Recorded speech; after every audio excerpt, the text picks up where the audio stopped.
Dear students, welcome to the classes of Ray Academy.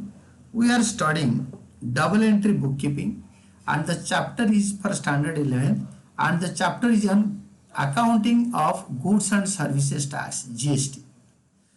तो question है journalize the following in the books of Amit Saini Gurugram Haryana. तो ये अमित साइनी उसके लिए मैंने लिख दिया journal entries in the books of Amit Gurugram Haryana, क्योंकि ये जीएसटी का चैप्टर है। तो जीएसटी चैप्टर में आप लोगों को चाहिए नॉर्मली हर क्वेश्चन में आपको अच्छी तरह सॉल्व करने के लिए प्लेस चाहिए, क्योंकि अगर गुरुग्राम के अंदर हरियाणा के अंदर सेल परचेज हो रहा है तो स्टेट जीएसटी सेंट्रल जीएसटी लगता है, और हरियाणा के बाहर स्टेट जुरिडिक्शन के बाहर अगर बिकता है गुड्स या हम खरीदते हैं तो आपके आईजीएसटी लगता है।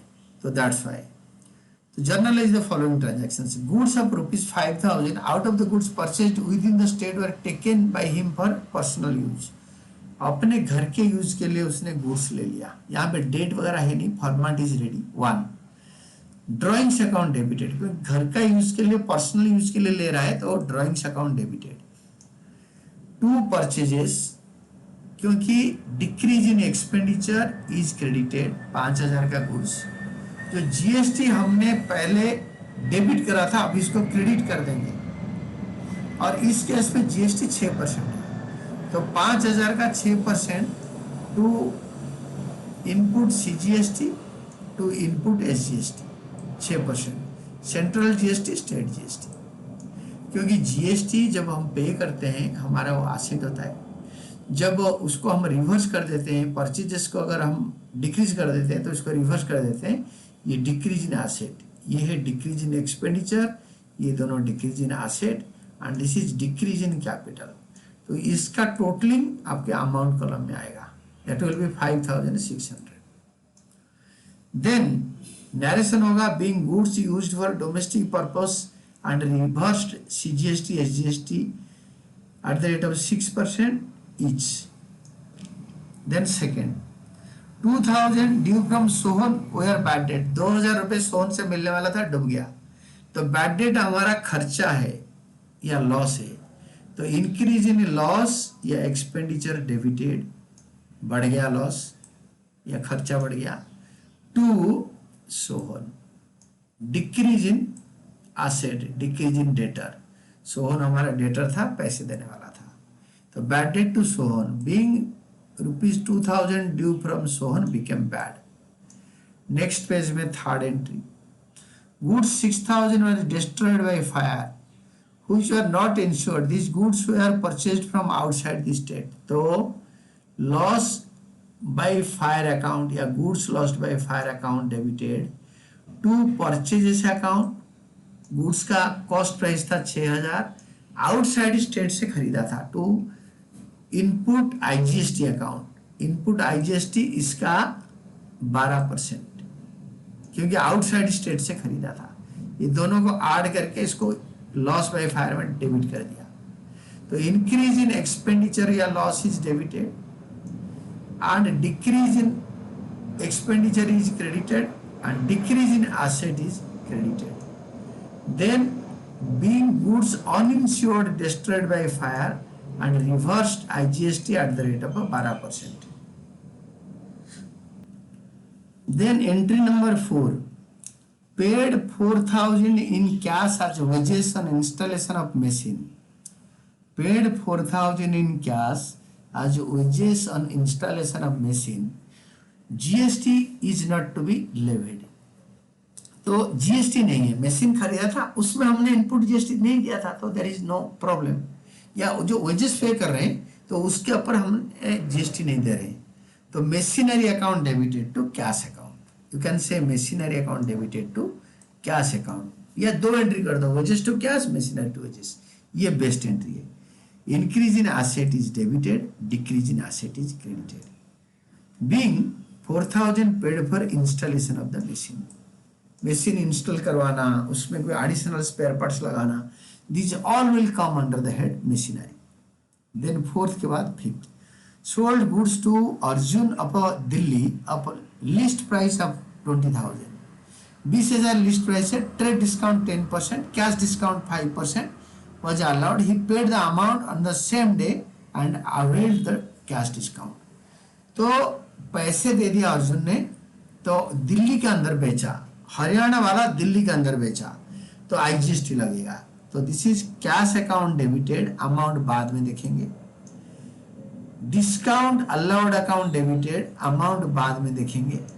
टू सेल्स अकाउंट, 20,000 का सेल, 10% ट्रेड डिस्काउंट, 2,000 रुपये निकालो, 20,000 का 10% 2,000, 20,000 से 2,000 माइनस करके 18,000 आएगा सेल्स में। This is increase in liability, increase in liability, increase in liability मतलब उधारी बढ़ गया, टू सेल्स।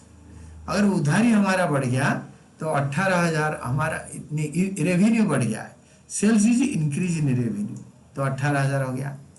18,000 से हमारा कैश डिस्काउंट जीएसटी के ऊपर नहीं होगा, 18,000 के ऊपर हमारा जीएसटी निकालो 900, तो 18,000 से 900 निकालने के बाद इससे इसको माइनस करने के बाद जो आएगा उसके ऊपर आईजीएसटी कैलकुलेट करेंगे, टू आउटपुट आईजीएसटी। तो 18,000 माइनस 900 आएगा 17,100 और उसका 12% 2052। This is output IGST. Output IGST क्या होता है ना, ये हमारा आउटपुट पे लगता है, तो 17,100 का 12% और इट इज नॉट 18,000। अभी क्या करेंगे फाइनली ना, ये दोनों को ऐड कर देंगे और ये आउटपुट आईजीएसटी हमारा लायबिलिटी है, ये गवर्नमेंट को देना है, तो इसीलिए इसको increase in liability is credited, increase in liability is credited. अभी ये दोनों को ऐड करके इससे 900 माइनस करके ऐसे कैश अकाउंट डेबिट इतना पैसे मिलेगा। ये होता है increase in asset is debited, increase in expenditure is debited, increase in revenue is credited and increase in liability is credited. ये इसका रूल्स है और नरेशन लिख दो। Being sold goods for cash at discount of 5% and trade discount of 10% and we collected 12% IGST and sales। हमें पैसे ले लिया उनसे। फिफ्थ के बाद आपके सिक्स्थ आएगा, receive 2,000 from Ramesh whose account was written off as bad date.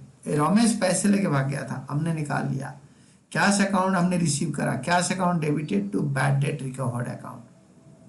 तो being cash received for bad debt written off last year, 2,000 रुपये मिल गया, तो increase in asset is debited and increase in revenue is credited. Seventh आपका है goods costing 1,000 given as charity, this goods were purchased from within the state, तो CGST SGST लगेगा। Charity account debited, increase in expenditure, charity हमारा खर्चा है, दान पुण्य, amount फिलहाल छोड़ दो।